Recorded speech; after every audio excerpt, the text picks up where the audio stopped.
Hey everybody, welcome back to Jaye Walking, Trusting God One Step at a Time. I am Jennifer Jaye, and I'm glad you're joining me again today.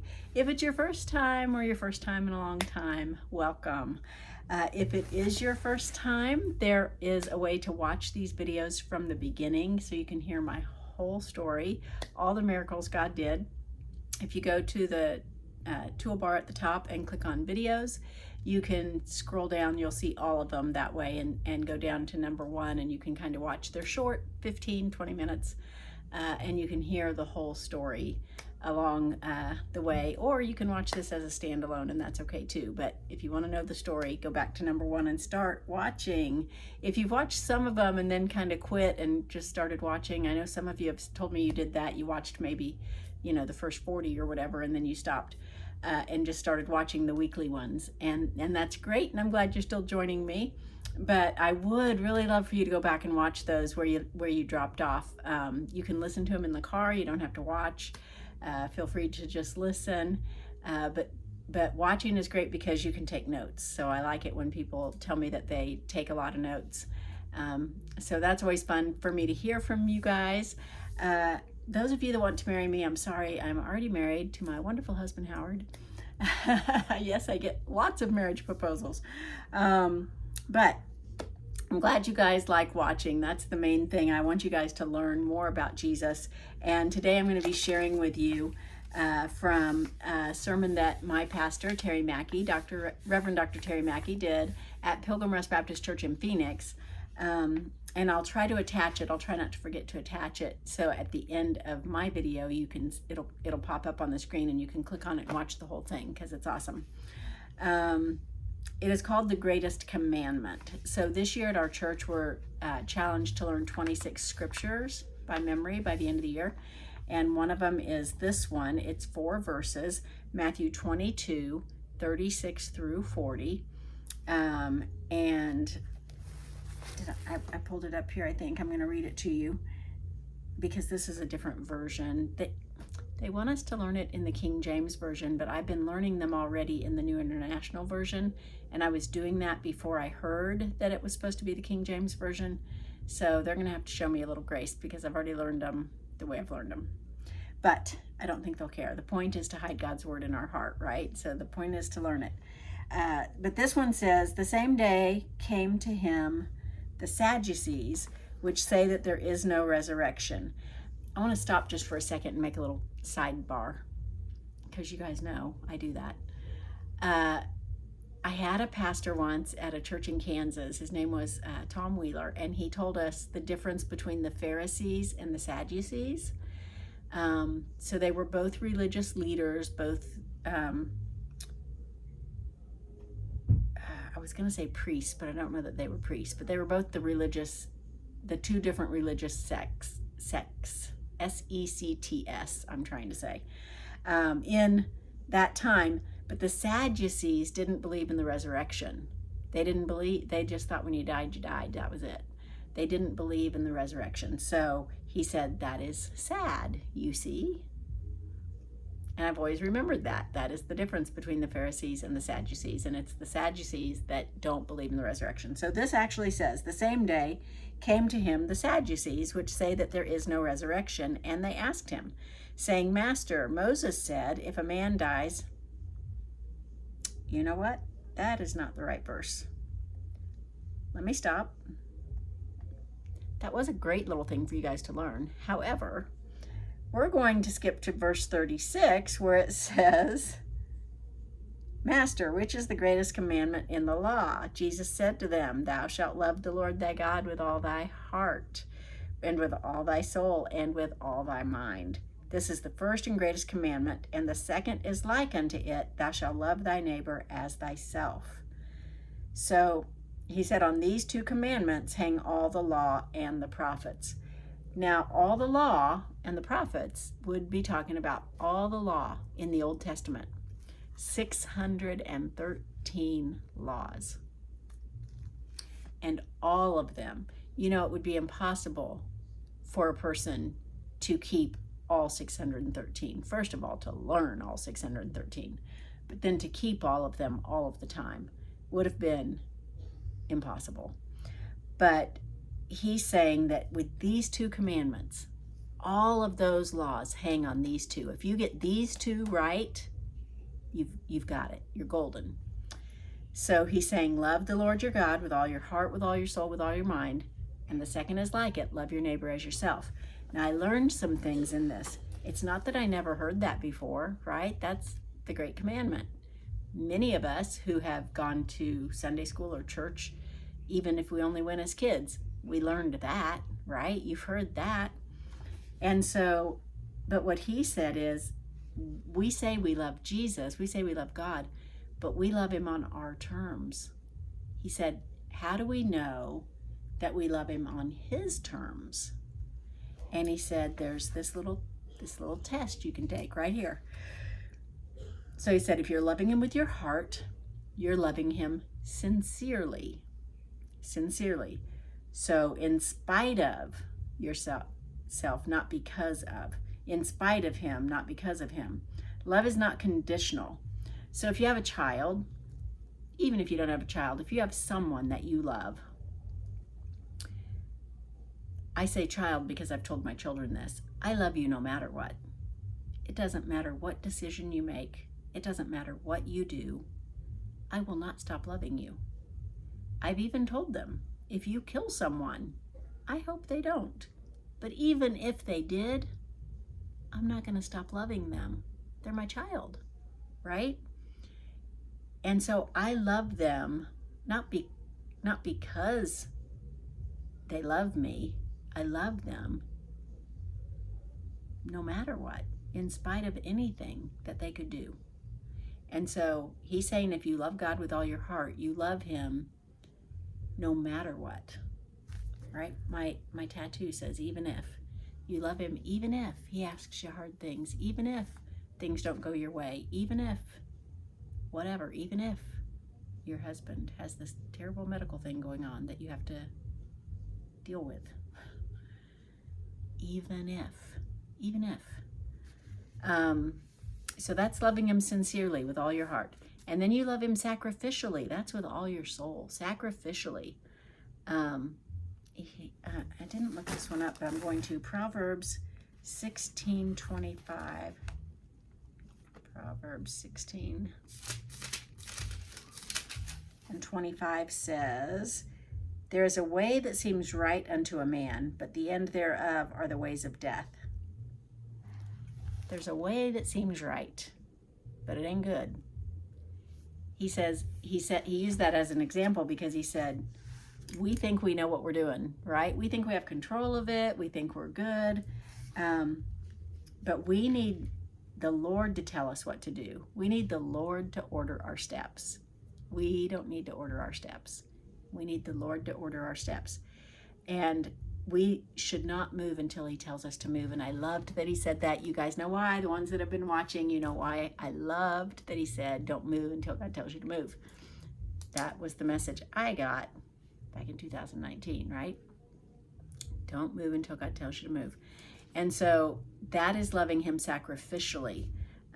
He said, where he directs, he protects. So if he's sending you there, he's going to protect you there. Where he leads, he feeds. Where he guides, he provides. So you don't have to worry about where he's telling you to go or what he's telling you to do. If he's telling you to move 1,200 miles west, he's got you. And I can testify, he's got you. And then he said, love him with all your mind, studiously. He said you have to learn and relearn about God. If you're going to love him with all your mind, you have to take every thought captive, right? The word says, take every thought captive. You have to have self-control over your thoughts. You have to have the right perspective.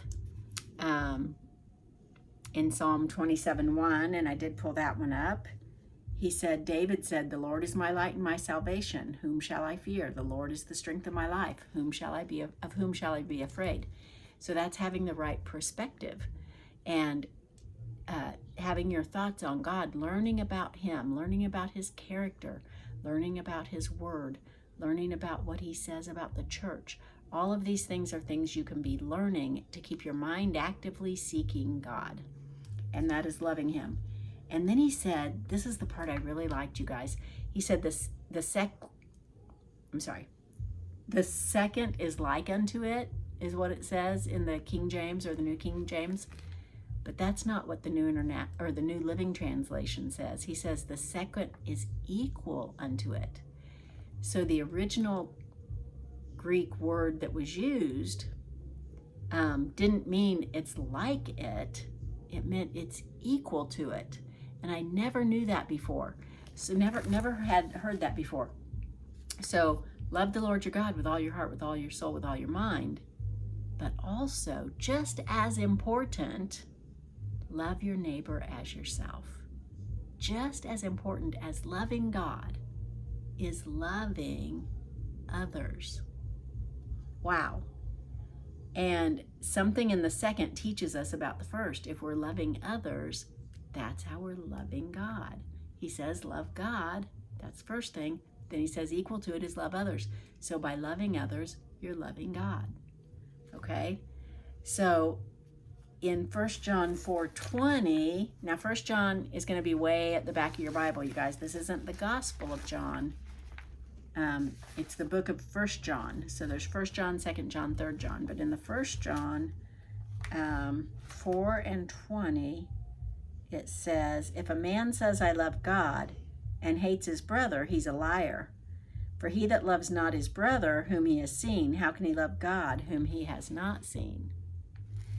So what Pastor was saying is, you can't love God if you hate people. If you dislike the people around you, you're not loving God. You're a liar. That's what the word says. We have to love others. And in Luke chapter 10 and verse 22, I think it was 29, verse 29, it talks about the Good Samaritan. Now, because, then in Luke's account of this story, because I took it out of Matthew, but in Luke's account, the man gets brave and asks the question, what's the greatest commandment? Then he says, well, who's my neighbor? He wants specifics, right? And what does Jesus tell him? He tells him the story of the Good Samaritan.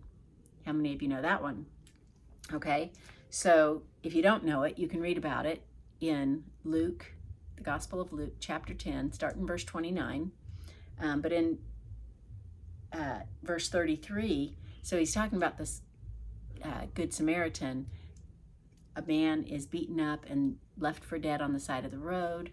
A Levite walks past him. Pastor said to make that contemporary, he would say a choir member in the choir robes on their way to church, on their way to choir practice. Walks past him. Goes to the other side of the road. Doesn't help him. Next comes the pastor, the preacher. Walks past him, goes on his way, goes to church. Then the next one, the Samaritan. Samaritans had nothing to do with Jews. They hated Jews. The Jews hated them. That's probably more accurate. The Jews hated Samaritans. And so he said, what's the first thing that Samaritan did? Verse 33, he saw him. He saw him. You guys, do you take time to see the people around you? To really see the people around you? We're so preoccupied with social media and selfies and, whatever, documenting what we're doing. Do we take time to notice the people around us? I have for the last several years now taken the time to notice the people around me. I pray with my waiter or waitress. I pray with people on the trails where I hike. We just ask people, do you need prayer? Almost always they say yes. So take time to see the people around you. Be aware of the people around you. And then he said, if you don't care, you can't care if you're unaware. You can't care if you're unaware. So be aware. Is somebody missing from work today? Maybe they're homesick. Maybe they had a death in the family. Maybe their car broke down. Like, if you notice somebody's missing, reach out. Reach out and care. And even your neighbors, he said, quit looking in the mirror and start looking out your window. But it's important to notice your neighbors, to talk to them. My husband's so great about that. He's better at it than I am, actually. He sees somebody, he speaks. He says hello. They could be, down the hallway, but in between our apartments, there's a long hallway, so, they're not We don't share a wall. There's a long hallway in between outside. But they could be clear at the other end, and he'll holler at them, say hello, wave. Even in the parking lot, he will. He sees somebody outside, he'll speak. If he's taking a walk, he walks a lot of miles in a day. He's got double hips replaced, and so he gets his exercise walking. But he sees people, he speaks to them, he gets to know them, he knows their name, he knows where they live, he knows their dog's name, he knows, maybe they're ex-military or a veteran or whatever. He likes to get to know people, and it's so great because the neighbors know us. And so it's important to be aware of your neighbors. You know what he noticed when he got to meet one gentleman? He's from Germany, and I believe a veteran, and his dog was old. He saw him one day walking. We were in the car driving by, and he goes, "Oh, there he is, and I don't see his dog with him. I wonder if his dog passed," because his dog had been old. And so he noticed he was out without the dog. So the next time he saw him, he reached out and asked, "How's the dog?" Well, it just happened to be a hot day. It was a really hot day, and he had left the dog at home for that walk, which was great. But he really was impressed that he would ask.